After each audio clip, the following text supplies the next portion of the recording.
The Project Gutenberg ebook of the Untouchable Adolescents. This ebook is for the use of anyone anywhere in the United States and most other parts of the world at no cost and with almost no restrictions whatsoever. You may copy it, give it away or reuse it under the terms of the Project Gutenberg license included with this ebook or online at www.gutenberg.org. If you are not located in the United States, you will have to check the laws of the country where you are located before using this ebook.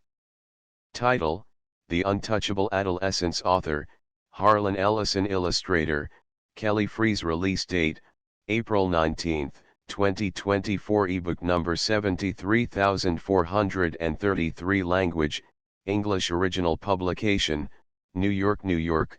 Headline Publications, Inc., 1956. Credits: Greg Weeks, Mary Meehan, and the online distributed proofreading team at http://www.pgdp.net. Start of the Project Gutenberg ebook. The Untouchable Adolescents. The Untouchable Adolescents by Ellis Hart. Illustrated by Kelly Freeze. The aliens wouldn't accept help, though.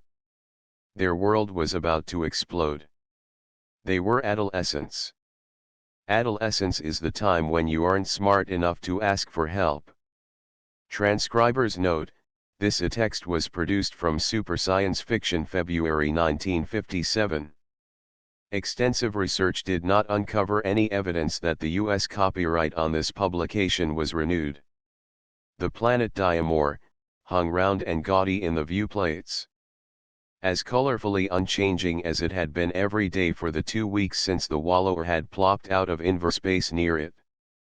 Captain Luther Shreve started violently as the whine of the stress potential banks died away. They had been a constant noisemaker during the past 2 weeks, their continual dull rhythm had come to seem companionable.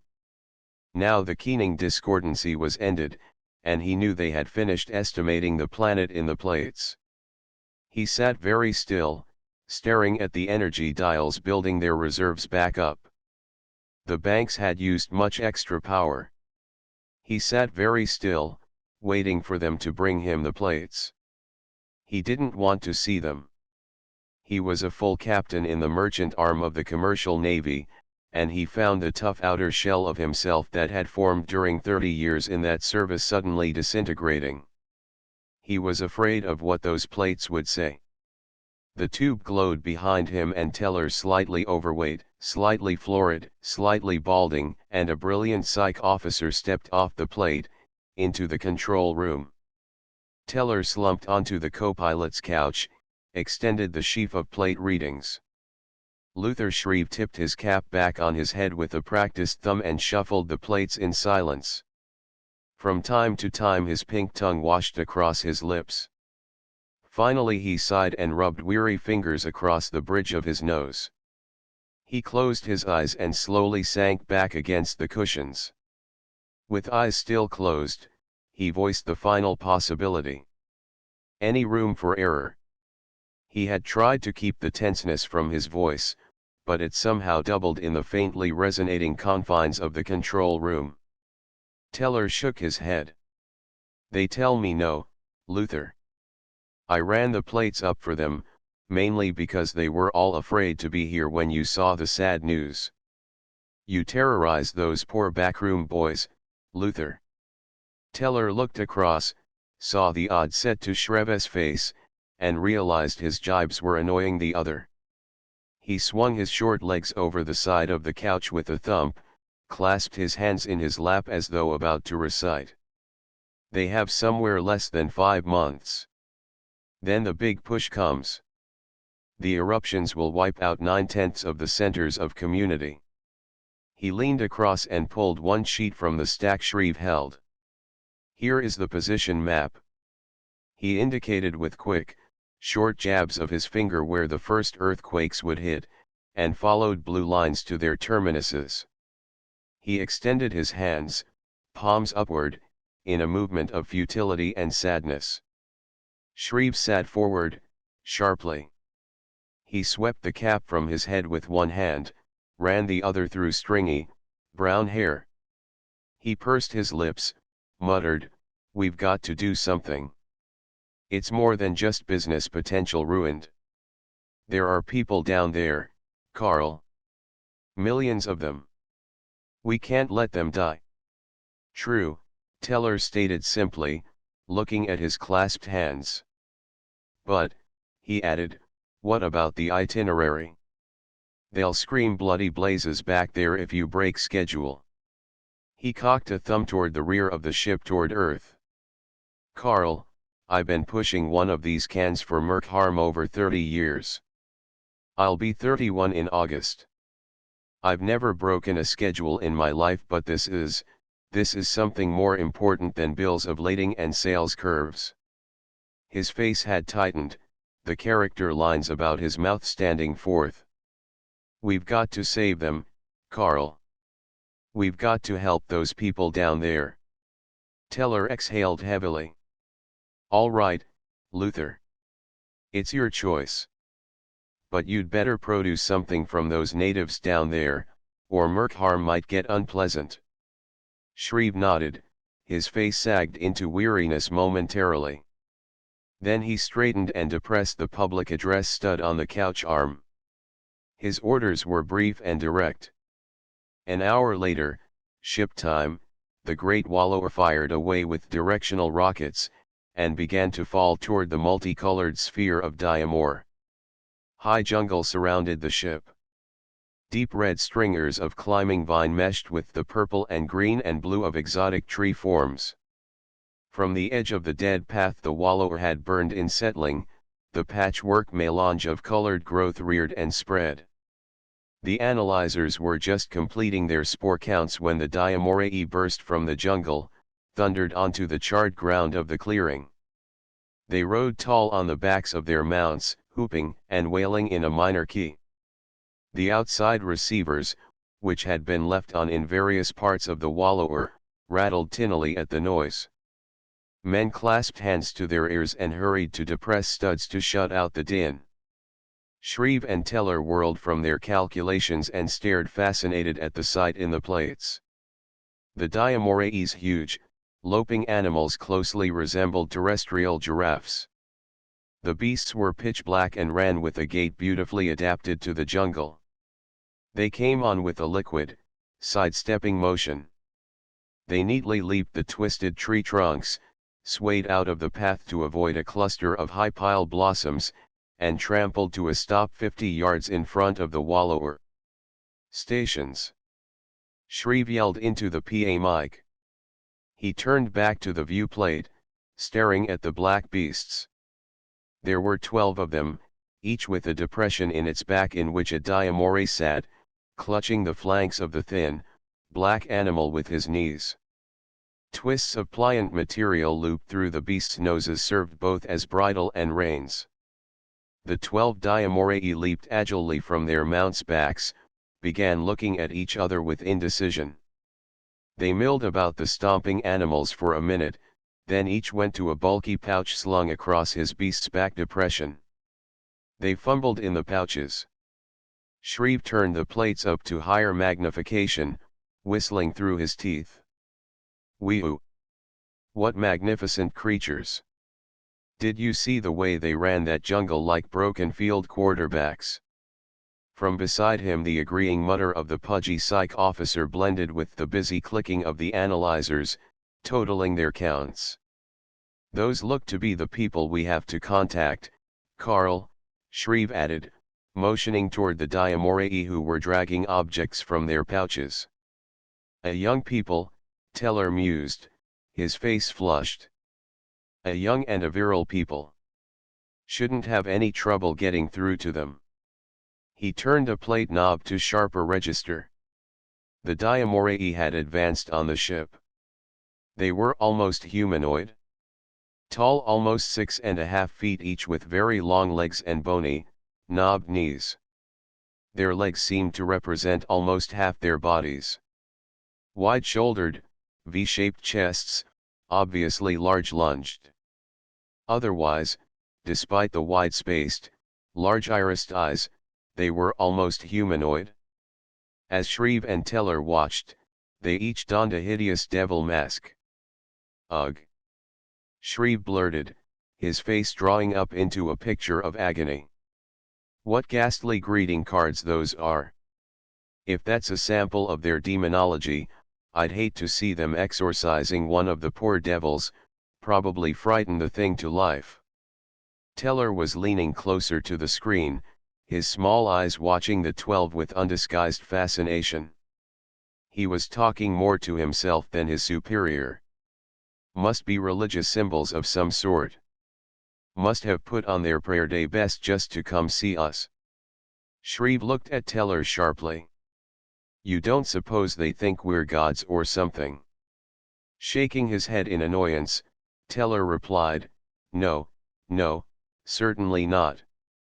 You can tell they don't. They haven't prostrated themselves or offered up sacrifices or such, as the typical superstitious aborigine would. No, I'm quite certain they don't deify us. Probably just ensuring that evil spirits don't try to interfere with their mission, whatever that might be. But, he added, it doesn't appear to be dangerous, whatever it is. The 12 were now capering and turning handsprings directly under the plate's hull pickups, shaking their masks into the cameras. They seemed unaware that anyone might be watching. Ritual, murmured Teller. As though his identification of it had tired them of their actions, they sat almost as one. Cross-legged, arms akimbo, expressions stolidly hidden by the grotesque shapes of their devil masks, they waited. Again, almost to the second, they removed their hands from their hips and folded them across their massive chests. Shreve looked at the tight semicircle of aliens, then at Teller. He licked his lips anxiously. It was apparent he was happier, now that he had landed and felt he could help the Diamorai. Well, what should we do, Carl? This is more in your line. Should we go out and talk to them, or bring them inside? Do you think they're aware of the coming eruptions? The questions had come out on top of one another, with an almost childlike anxiety. It was odd to hear such a tone from the otherwise stolid Shreve. Teller looked up in surprise. He smiled slowly. The psych officer flipped his plate off, turned, crossing his arms as the aliens had done, and sat on the dead console. I don't think they know what's happening down there, Luther. At least, he amended, they didn't appear to be preparing for evacuation in the threatened areas when we went over them. So I rather suspect they're waiting for us to come out and chat. He shrugged his shoulders, staring at Shreve. And that, my captain, is it? Shreve looked back at the aliens in his plate. He nodded his head with determination, and his face lit up with purpose. Teller had seen the look once or twice before, never on routine commercial ventures, however. He had labeled it missionary zeal. The Diamorai were still sitting in cross-legged squats, their knees up about their masks' pointed ears and horned temples. Well, then I suppose we'd better go out and chat. The sooner we set up the stress rectifiers, the better. He got up, stepped toward the shaft. Oh, he said, stopping and turning back to the psych officer, I'd like you to come out with me, Carl. No orders, you understand, but I'd appreciate it.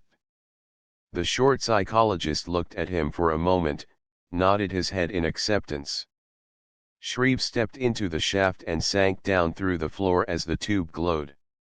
Teller looked at the empty shaft for a moment. As the platform slipped back into place, he flipped Shreve's plate off. Stepping onto the platform, he threw a glance over his shoulder at the now gray plate. You're a very young race, he whispered, disappearing through the floor. They dropped the few inches to the ground, bouncing a bit more than they'd allowed for, in the lessened gravity of Diamor. All around them the screams of the jungle meshed into one primal roar. Shreve ran his tongue around the inside of his cheek. The medic had flatly refused to allow their exit, unless they submitted to the 6 shots he felt were minimum safety precaution. With the feel of the electro-syringe still in his cheeks, Shreve stepped away from the monstrous plug port, raising his arms in friendship. Behind him, Teller did the same. They moved slowly toward the Diamorai. The 12 sat immobile, yet seeming to be looking from each other to the Earthman, and back, in sharp, jerking motions. It was all illusion, but disquieting.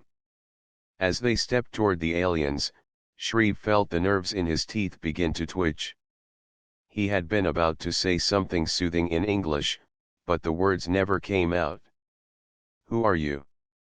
The question appeared in his head full-blown, inquisitive, without sense of direction or distance.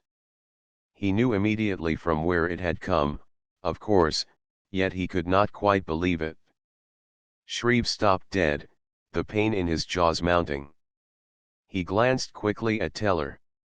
The shorter man was clutching his jaws with both hands, biting his lower lip and rocking back and forth, eyes half closed.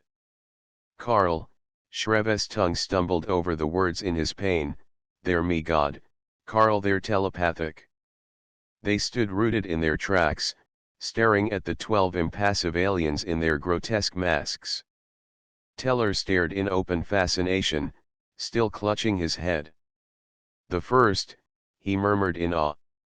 "The very first. They always said someday we'd meet them, and now, by God, we have." His voice died off to a whisper and he stared unblinking at the dark-skinned Diamorai. The words appeared in their minds once more, this time more firm, tinged with impatience. "Who are you?" Shreve seemed unable to respond. He had thought them ignorant savages, on the verge of disaster, who would be jubilant at the offer of aid. Instead, he was faced with making contact with the first mind-reading race humanity had met racing through the stars. His throat tightened up, he could not speak. Finally, he took a step forward, extended his hands in peace to the aliens. "Friends. We've come to help you. Friends." He was certain they couldn't understand the spoken words. Whether or not they could decipher the thoughts, that was something else. Later, the Earthman could bring out the communicators if the need arose. But for now, he wanted only the soothing goodwill in his voice to win them. If they knew the Earthmen were protected by stat fields, and that a dozen gun blisters were trained on them, they gave no indication. "We don't want your help." There was a tone of anger, a driving odor of fear, in the feel of the thoughts. The Earthmen felt their teeth jump as the thoughts materialized. Shreve realized suddenly that the toothaches must be a byproduct of the psi power. Shreve turned to Teller. The psych officer was staring back at him, his eyes wide, his hands still clutching his jaw. They both recognized something they had missed when the telepathy first became known to them. It was not an entering of the mind. They could not reach into the deepest recesses of the Diamorai's minds and get whole pictures. It was like a mental radio transmission. They could send and receive, with inflection and depth, but they had to do it in darkness. Teller said nothing, but he stepped closer to the aliens. Shreve could tell he was thinking at them, but what he was thinking was impossible to guess. If the aliens understood, they gave no indication. The transmission did not work between the Earthmen, obviously. When Teller had fallen back, Shreve asked, "What did you say?" "I told them we were here because volcanic eruptions were going to rip up their planet within 5 months. I told them the quakes and volcanoes would kill off 95% of their people. I told them we could help them." The aliens rose slowly, and one stepped forward. He looked down at the 2 Earthmen.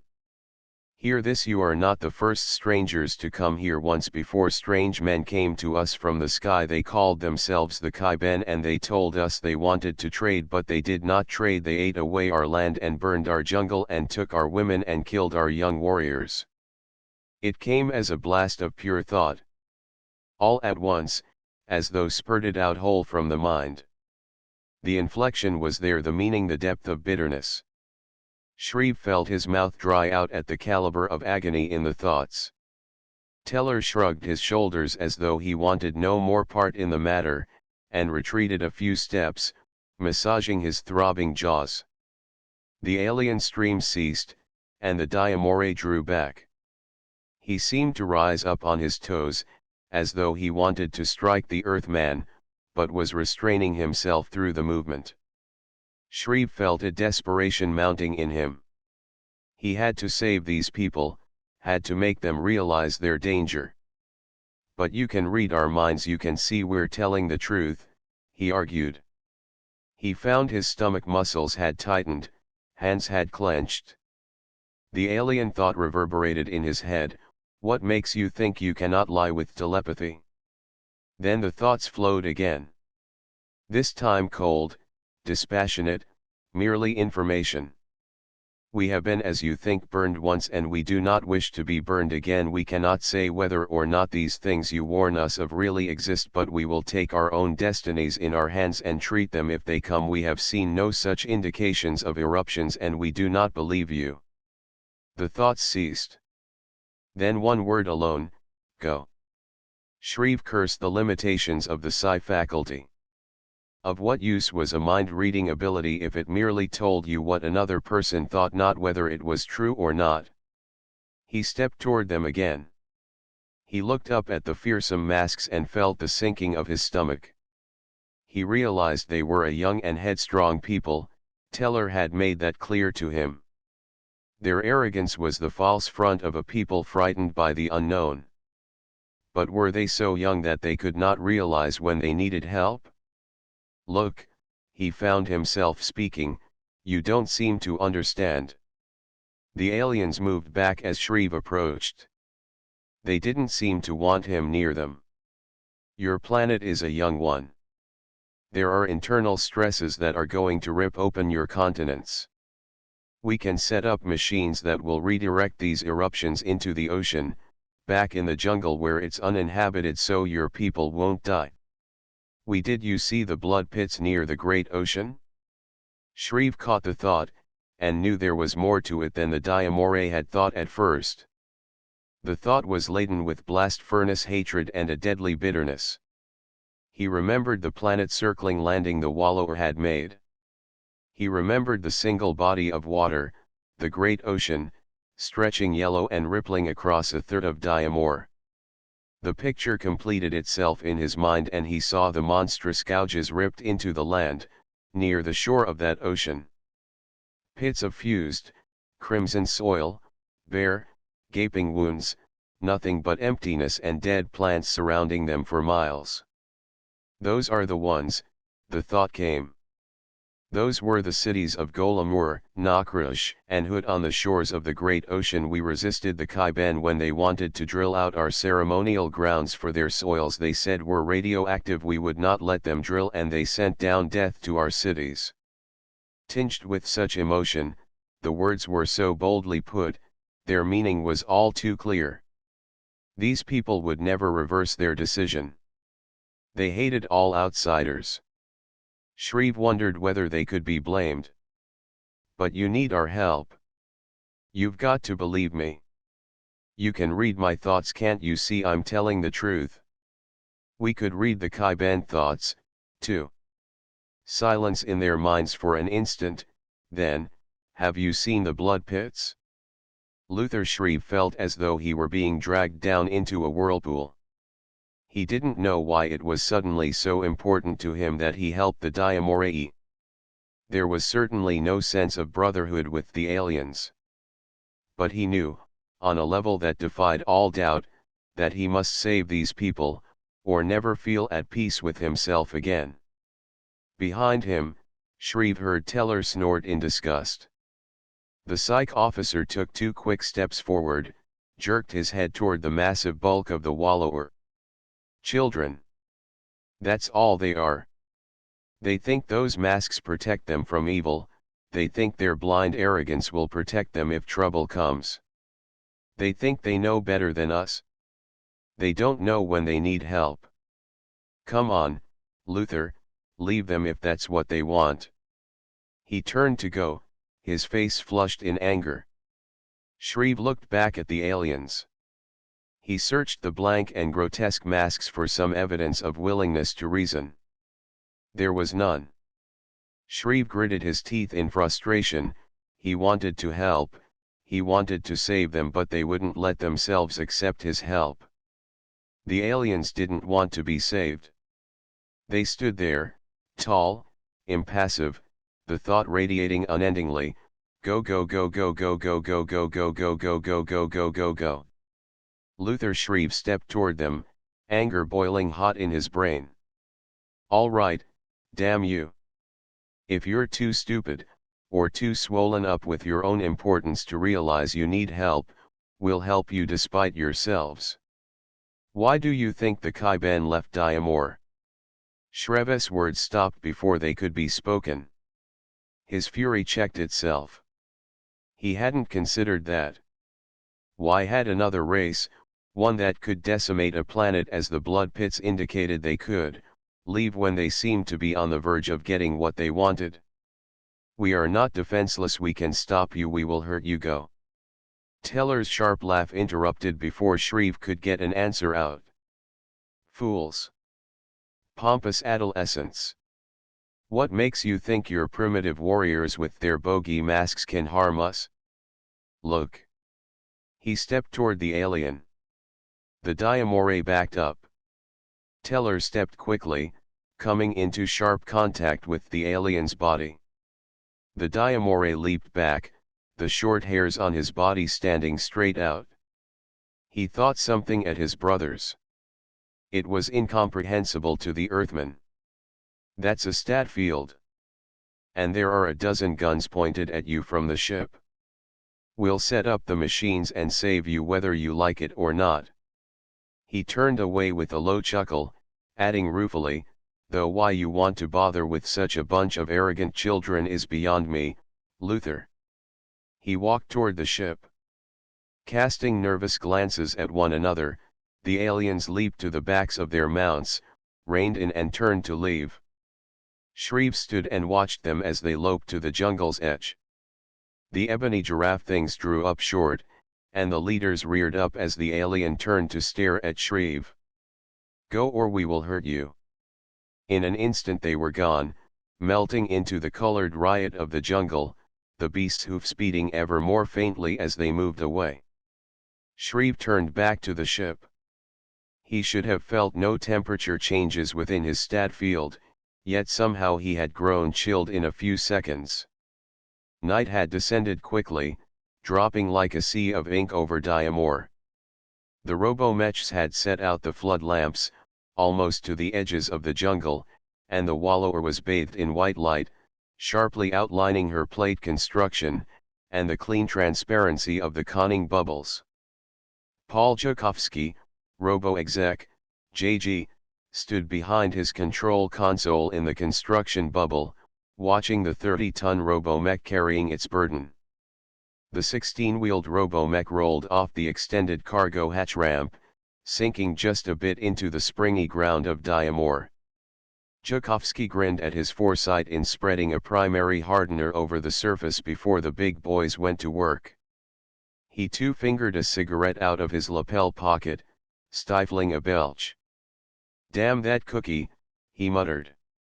If he doesn't stop putting cayenne in the salad. He stuck the cigarette in his mouth, lipping it irritably for a second. He withdrew it, spitting out a loose bit of tobacco. Satisfied, he inserted it again, began to scratch it alight with his fingertip. He moved a calibrated knob on the board 3 clicks.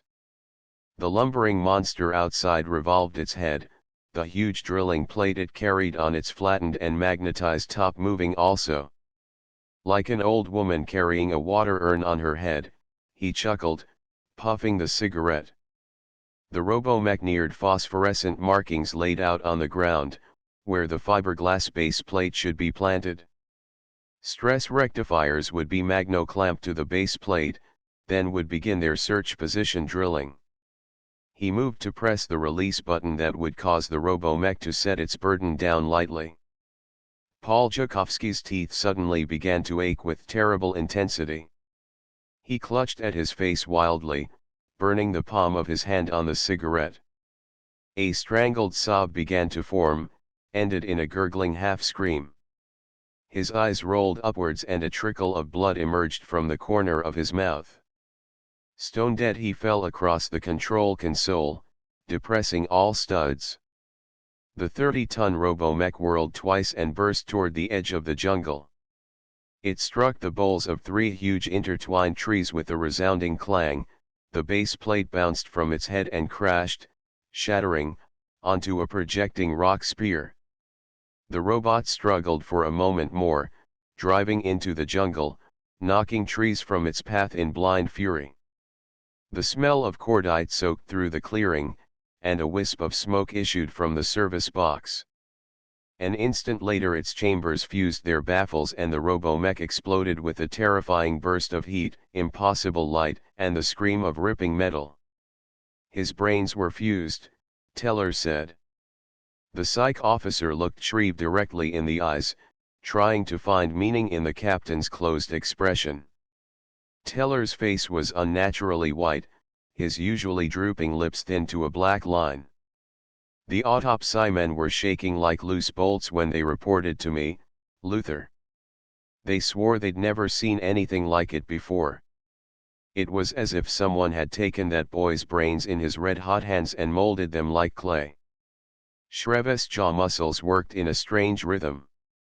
His voice was cold and determined. We are going to get those rectifiers set up. Better stay in your cabin, Carl, I've got to put men on it. When Teller had left, the odd stare he had cast still haunting Shreve, the captain sank onto his couch. He pressed the PA stud and crisped his orders, naming men and leaving no room for argument. He felt the tremors through the solace of his boots as the men began unchanged docking their mechs. His balled fist found its way into his mouth. He was not aware his hand was bleeding till several minutes after the teeth had pierced the skin. After the 6th death, all of them with their brain pans charred and their gray matter stuck together, Shreve broke down. He threw a blanket over the shaft and sat there swearing. His body shook and heaved as he mumbled into his hands. In one stride he was off the couch and had smashed his fist full into the reflecting metal of the console face. It left a shallow dent, and he didn't seem to notice the angry inflammation of his knuckles. Teller stood across the room, keeping very still, shaking his head slowly, and thinking soft sounds. After a while Shreve stopped, and collapsed onto the couch, his face red and swollen. Sorry, Carl, he said. Why don't you try crying, it's easier on the metabolism, he suggested. Shreve gave a bitter laugh, thin and short. Last time I cried I was eating cream cheese and jelly sandwiches and didn't know where little babies come from. Teller didn't smile. He knew Shreve was covering up. He had never seen the man break as he had today, and he knew the knowledge should go no further. But why? Why? Shreve pounded his fist into the yielding couch. We came to help them, why won't they let us? Luther, Teller soothed him, sitting down beside him on the couch, don't you see? They're adolescents. They don't know when to call for help. They've been hurt, and with the single-minded purpose of the immature they're bound not to let it happen again. You can't blame yourself for what's happened. You had no way of knowing about this power of theirs. Why don't we leave right now? If we lay on all power we can make the schedule still pretty close. Shreve stood up, flicked on the viewplates. He stared into them a moment, seeing nothing but tangled jungle.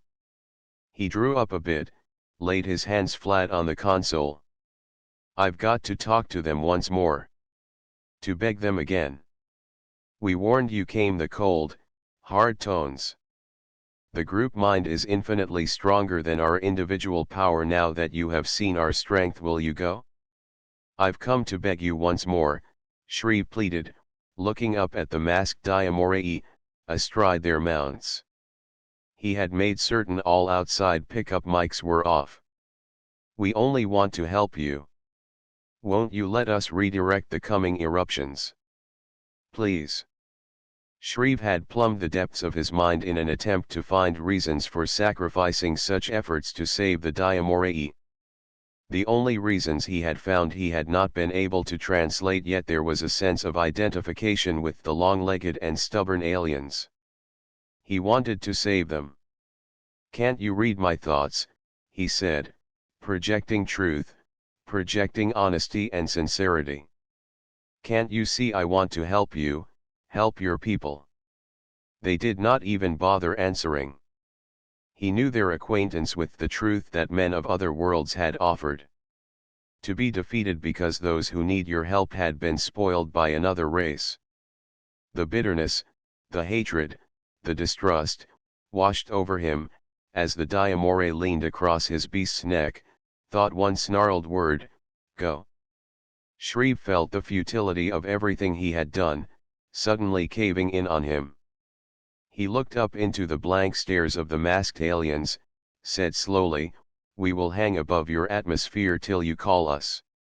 He walked back to the wallower. The huge plug port closed behind him. The aliens sat astride their beasts, staring at the ship. Their minor key whoops of victory rang and bounced in the jungle's treetops as they swung their mounts roughly, dug bony knees into their sides, and careened into the multicolored vastness. The Diamorai had won again. The wallower spun slowly in space, the eternal dust of the universe lapping at her ports. Below her, enveloped by clouds of steam, the planet Diamor blasted and erupted and screamed and belched and tore itself apart. Luther Shreve sat before the control console, staring with almost hypnotized attention at the viewplates. He watched the world die. His face was hard and unyielding. He had refused entrance even to Teller, barring everyone from the control room. At every eruption, with each fissure that opened wide enough to be seen from that fantastic height, he felt a strange sinking in his heart. His throat was dry, and there was an odd pressure behind his eyes. He watched silently, every once in a while letting the thought they didn't know when to ask for help filter through his mind. The group of deciders huddled in the blasted council hall. The floor, what was left of the inlaid tiles, shivered and heaved.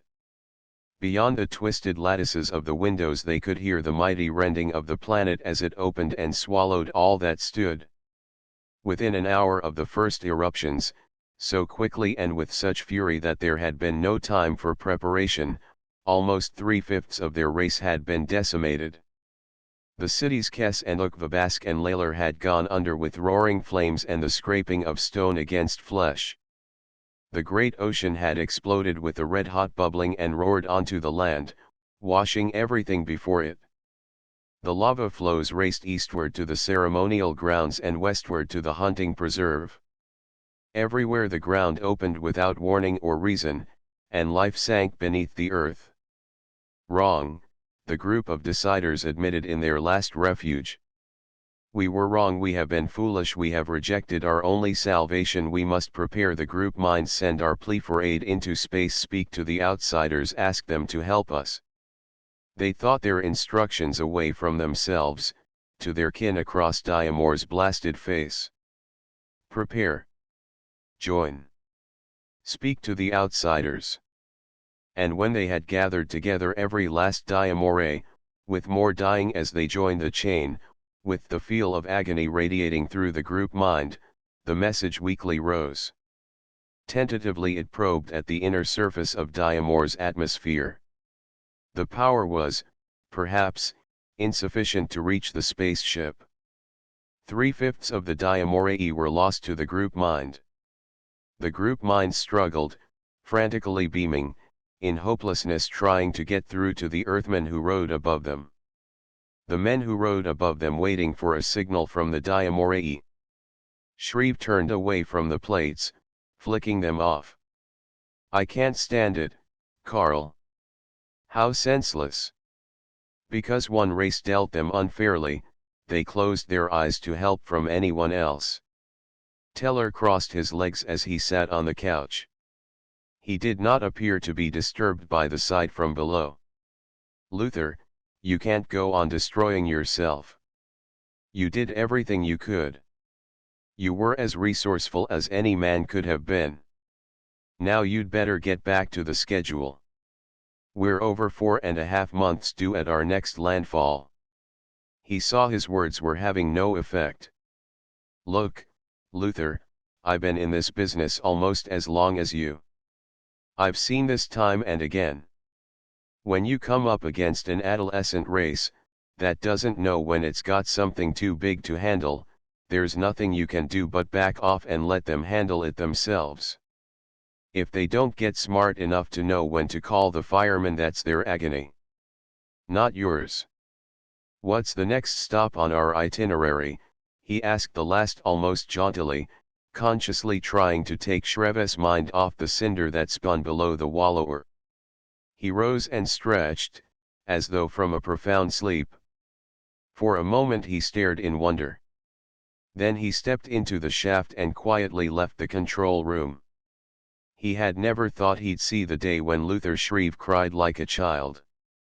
The end. End of the Project Gutenberg ebook. The Untouchable Adolescents updated editions will replace the previous one. The old editions will be renamed.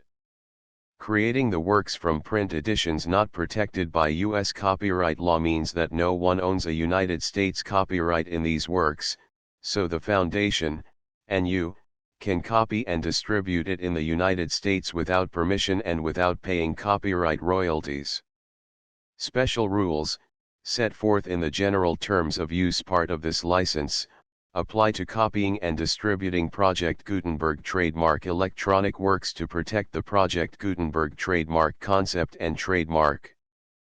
Project Gutenberg is a registered trademark, and may not be used if you charge for an ebook, except by following the terms of the trademark license, including paying royalties for use of the Project Gutenberg trademark. If you do not charge anything for copies of this ebook, complying with the trademark license is very easy. You may use this ebook for nearly any purpose, such as creation of derivative works, reports, performances, and research. Project Gutenberg ebooks may be modified and printed and given away. You may do practically anything in the United States with ebooks not protected by U.S. copyright law. Redistribution is subject to the trademark license, especially commercial redistribution. Start, full license. The full Project Gutenberg license. Please read this before you distribute or use this work to protect the Project Gutenberg trademark mission of promoting the free distribution of electronic works. By using or distributing this work, or any other work associated in any way with the phrase Project Gutenberg, you agree to comply with all the terms of the full Project Gutenberg trademark license available with this file or online at www.gutenberg.org/license. Section 1. General Terms of Use and Redistributing Project Gutenberg Trademark Electronic Works 1.a. By reading or using any part of this Project Gutenberg trademark electronic work, you indicate that you have read, understand, agree to and accept all the terms of this license and intellectual property, trademark/copyright, agreement. If you do not agree to abide by all the terms of this agreement, you must cease using and return or destroy all copies of Project Gutenberg trademark electronic works in your possession. If you paid a fee for obtaining a copy of or access to a Project Gutenberg trademark electronic work and you do not agree to be bound by the terms of this agreement, you may obtain a refund from the person or entity to whom you paid the fee as set forth in paragraph 1.e.8. 1.b. Project Gutenberg is a registered trademark. It may only be used on or associated in any way with an electronic work by people who agree to be bound by the terms of this agreement. There are a few things that you can do with most Project Gutenberg trademark electronic works even without complying with the full terms of this agreement. See paragraph 1.c below. There are a lot of things you can do with Project Gutenberg trademark electronic works if you follow the terms of this agreement and help preserve free future access to Project Gutenberg trademark electronic works. See paragraph 1.e below. 1.c. The Project Gutenberg Literary Archive Foundation, the Foundation or PGLOF, owns a compilation copyright in the collection of Project Gutenberg trademark electronic works. Nearly all the individual works in the collection are in the public domain in the United States. If an individual work is unprotected by copyright law in the United States and you are located in the United States, we do not claim a right to prevent you from copying, distributing, performing, displaying, or creating derivative works based on the work as long as all references to Project Gutenberg are removed. Of course, we hope that you will support the Project Gutenberg trademark mission of promoting free access to electronic works by freely sharing Project Gutenberg trademark works in compliance with the terms of this agreement for keeping the Project Gutenberg trademark name associated with the work. You can easily comply with the terms of this agreement by keeping this work in the same format with its attached full Project Gutenberg trademark license when you share it without charge with others. 1.d. The copyright laws of the place where you are located also govern what you can do with this work. Copyright laws in most countries are in a constant state of change. If you are outside the United States, check the laws of your country in addition to the terms of this agreement before downloading, copying, displaying, performing, distributing or creating derivative works based on this work or any other Project Gutenberg trademark work. The Foundation makes no representations concerning the copyright status of any work in any country other than the United States. 1.e. Unless you have removed all references to Project Gutenberg, 1.e.1. The following sentence, with active links to, or other immediate access to, the full Project Gutenberg trademark license must appear prominently whenever any copy of a Project Gutenberg trademark work, any work on which the phrase Project Gutenberg appears, or with which the phrase Project Gutenberg is associated, is accessed, displayed, performed, viewed, copied or distributed. This ebook is for the use of anyone anywhere in the United States and most other parts of the world at no cost and with almost no restrictions whatsoever. You may copy it, give it away or reuse it under the terms of the Project Gutenberg license included with this ebook or online at www.gutenberg.org. If you are not located in the United States, you will have to check the laws of the country where you are located before using this ebook. 1.e.2.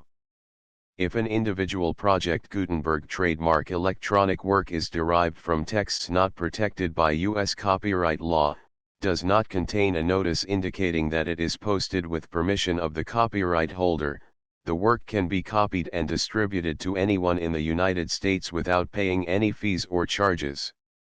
If you are redistributing or providing access to a work with the phrase Project Gutenberg associated with or appearing on the work, you must comply either with the requirements of paragraphs 1.e.1 through 1.e.7 or obtain permission for the use of the work and the Project Gutenberg trademark as set forth in paragraphs 1.e.8 or 1.e.9.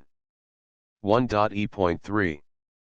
If an individual Project Gutenberg trademark electronic work is posted with the permission of the copyright holder, your use and distribution must comply with both paragraphs 1.e.1 through 1.e.7 and any additional terms imposed by the copyright holder. Additional terms will be linked to the Project Gutenberg trademark license for all works posted with the permission of the copyright holder found at the beginning of this work. 1.e.4. Do not unlink or detach or remove the full Project Gutenberg trademark license terms from this work, or any files containing a part of this work or any other work associated with Project Gutenberg trademark.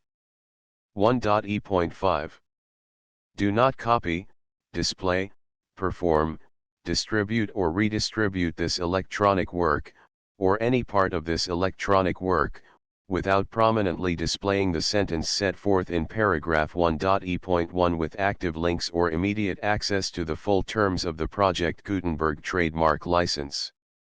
1.e.6 You may convert to and distribute this work in any binary, compressed, marked up, non-proprietary or proprietary form, including any word processing or hypertext form. However, if you provide access to or distribute copies of a Project Gutenberg trademark work in a format other than plain vanilla ASCII or other format used in the official version posted on the official Project Gutenberg trademark website, www.gutenberg.org, you must, at no additional cost, fee, or expense to the user, provide a copy, a means of exporting a copy, or a means of obtaining a copy upon request, of the work in its original plain vanilla ASCII or other form. Any alternate format must include the full Project Gutenberg trademark license as specified in paragraph 1.e.1.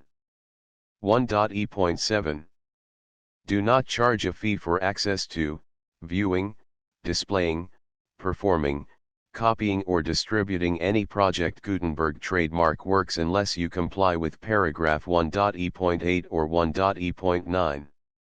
1.e.8 You may charge a reasonable fee for copies of or providing access to or distributing Project Gutenberg trademark electronic works provided that, you pay a royalty fee of 20% of the gross profits you derive from the use of Project Gutenberg trademark works calculated using the method you already use to calculate your applicable taxes. The fee is owed to the owner of the Project Gutenberg trademark, but he has agreed to donate royalties under this paragraph to the Project Gutenberg Literary Archive Foundation.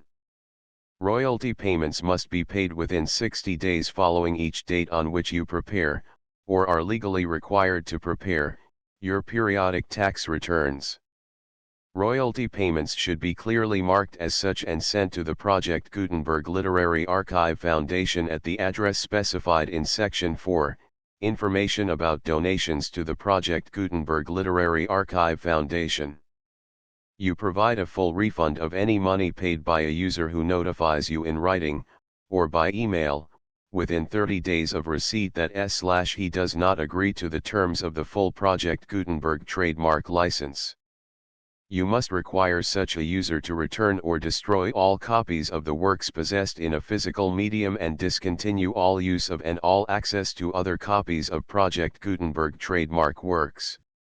You provide, in accordance with paragraph 1.f.3, a full refund of any money paid for a work or a replacement copy, if a defect in the electronic work is discovered and reported to you within 90 days of receipt of the work. You comply with all other terms of this agreement for free distribution of Project Gutenberg trademark works. 1.e.9 If you wish to charge a fee or distribute a Project Gutenberg trademark electronic work or group of works on different terms than are set forth in this agreement, you must obtain permission in writing from the Project Gutenberg Literary Archive Foundation, the manager of the Project Gutenberg trademark. Contact the Foundation as set forth in Section 3 below. 1.f.1.f.1 Project Gutenberg volunteers and employees expend considerable effort to identify, do copyright research on, transcribe and proofread works not protected by U.S. copyright law in creating the Project Gutenberg trademark collection. Despite these efforts, Project Gutenberg trademark electronic works, and the medium on which they may be stored, may contain defects, such as, but not limited to, incomplete, inaccurate or corrupt data, transcription errors, a copyright or other intellectual property infringement, a defective or damaged disk or other medium, a computer virus, or computer codes that damage or cannot be read by your equipment. 1.f.2 Limited warranty, disclaimer of damages, except for the right of replacement or refund described in paragraph 1.f.3, the Project Gutenberg Literary Archive Foundation, the owner of the Project Gutenberg trademark, and any other party distributing a Project Gutenberg trademark electronic work under this agreement, disclaim all liability to you for damages, costs, and expenses, including legal fees. You agree that you have no remedies for negligence, strict liability, breach of warranty or breach of contract except those provided in paragraph 1.f.3. You agree that the foundation, the trademark owner, and any distributor under this agreement will not be liable to you for actual, direct, indirect, consequential, punitive, or incidental damages even if you give notice of the possibility of such damage. 1.f.3. Limited right of replacement or refund. If you discover a defect in this electronic work within 90 days of receiving it, you can receive a refund of the money, if any, you paid for it by sending a written explanation to the person you received the work from. If you received the work on a physical medium, you must return the medium with your written explanation. The person or entity that provided you with the defective work may elect to provide a replacement copy in lieu of a refund. If you received the work electronically, the person or entity providing it to you may choose to give you a second opportunity to receive the work electronically in lieu of a refund. If the second copy is also defective, you may demand a refund in writing without further opportunities to fix the problem. 1.f.4. Except for the limited right of replacement or refund set forth in paragraph 1.f.3, this work is provided to you as is, with no other warranties of any kind, express or implied, including but not limited to warranties of merchantability or fitness for any purpose. 1.f.5. Some states do not allow disclaimers of certain implied warranties or the exclusion or limitation of certain types of damages. If any disclaimer or limitation set forth in this agreement violates the law of the state applicable to this agreement, the agreement shall be interpreted to make the maximum disclaimer or limitation permitted by the applicable state law. The invalidity or unenforceability of any provision of this agreement shall not void the remaining provisions. 1.f.6. Indemnity. You agree to indemnify and hold the foundation, the trademark owner, any agent or employee of the foundation, anyone providing copies of Project Gutenberg trademark electronic works in accordance with this agreement, and any volunteers associated with the production, promotion, and distribution of Project Gutenberg trademark electronic works, harmless from all liability, costs, and expenses, including legal fees, that arise directly or indirectly from any of the following which you do or cause to occur. A. Distribution of this or any Project Gutenberg trademark work. B. Alteration, modification, or additions or deletions to any Project Gutenberg trademark work, and C. Any defect you cause. Section 2. Information about the mission of Project Gutenberg trademark. Project Gutenberg trademark is synonymous with the free distribution of electronic works in formats readable by the widest variety of computers including obsolete, old, middle-aged, and new computers. It exists because of the efforts of hundreds of volunteers and donations from people in all walks of life. Volunteers and financial support to provide volunteers with the assistance they need are critical to reaching Project Gutenberg trademark's goals and ensuring that the Project Gutenberg trademark collection will remain freely available for generations to come. In 2001, the Project Gutenberg Literary Archive Foundation was created to provide a secure and permanent future for Project Gutenberg trademark and future generations.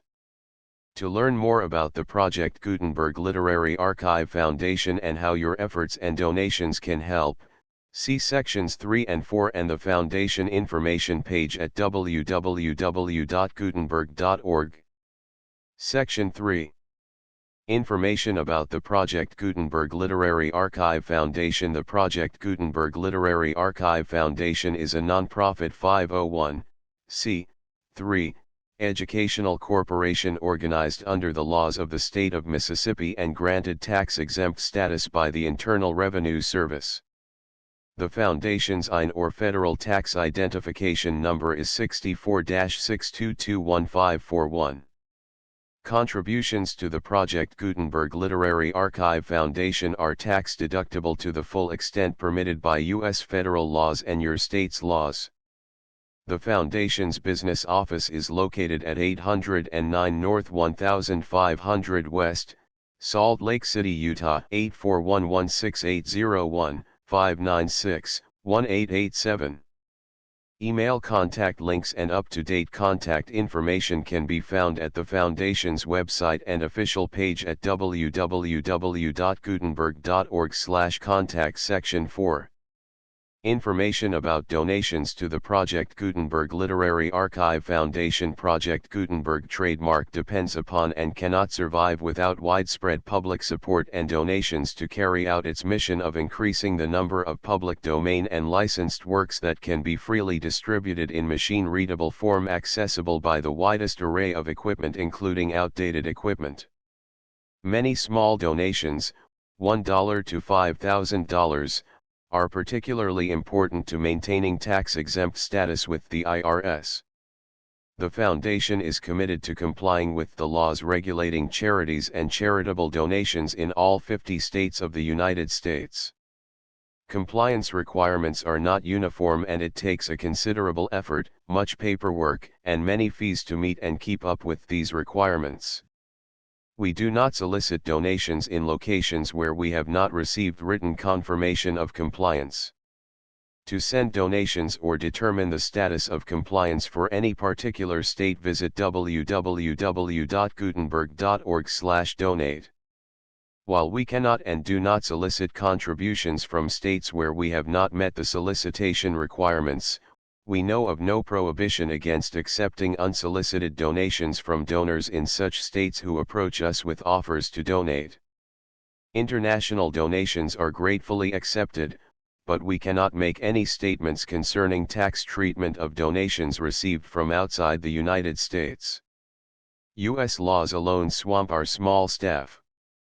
Please check the Project Gutenberg web pages for current donation methods and addresses. Donations are accepted in a number of other ways including checks, online payments, and credit card donations. To donate, please visit www.gutenberg.org/donate. Section 5. General information about Project Gutenberg trademark electronic works. Professor Michael S. Hart was the originator of the Project Gutenberg trademark concept of a library of electronic works that could be freely shared with anyone. For 40 years, he produced and distributed Project Gutenberg trademark ebooks with only a loose network of volunteer support. Project Gutenberg trademark ebooks are often created from several printed editions, all of which are confirmed as not protected by copyright in the U.S. unless a copyright notice is included. Thus, we do not necessarily keep ebooks in compliance with any particular paper edition. Most people start at our website, which has the main PG search facility, www.gutenberg.org. This website includes information about Project Gutenberg trademark, including how to make donations to the Project Gutenberg Literary Archive Foundation, how to help produce our new ebooks, and how to subscribe to our email newsletter to hear about new ebooks. The Untouchable Adolescents, the full Project Gutenberg license.